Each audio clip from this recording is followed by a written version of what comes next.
પરિવાર છે, મને દુઃખ છે કે મારે જ મારા પરિવારની સામે લડવાનો, પરિવારના એક વ્યક્તિ સામે, પરિવાર સામે તો નહીં પણ પરિવારના એક વ્યક્તિ સામે લડવાનો વારો આવ્યો, એનું મને ખરેખર દુઃખ છે. પણ પેલું કહે ને કે એક્શનની સામે રિએક્શન તમારે આલવું પડે.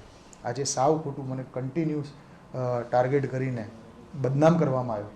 એટલે મારું આ ફરિયાદ દાખલ કરવાનું, આપની જોડે વાત કરવાનું માત્ર એક જ ધ્યેય છે કે આપના માધ્યમથી મારા શુભેચ્છકો, મિત્રો, જે લોકો મને ઓળખે છે એ લોકોની સામે જે છાપ ઊભી કરવામાં આવેલી કે મેં બહુ ખરાબ કર્યું છે ને જમીન પચાવી પાડી છે, એ છાપ બગડે નહીં.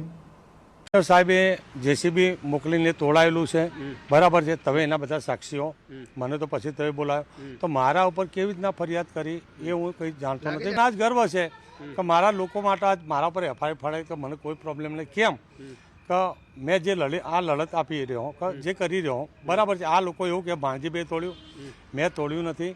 પણ એફઆઈઆર ફળાય કેના માટે? મારા લોકો માટે ને, મારે જેને મારા પર ભરોસો મૂકે ને મને કોર્પોરેટર બનાવ્યો. હું કોઈ કાર્યવાહી કરવાનો નથી. હજી બી એમને જે કરવું એ મારા ઉપર કરો. કેમ કે કોર્પોરેશન ને કોર્ટ આ બેનું છે ને એ પાર્ટી જે હોય, હું એમને હજી બી તમને કહી દઉં, હું હજી ભાઈને હજી ઓળખતો નથી.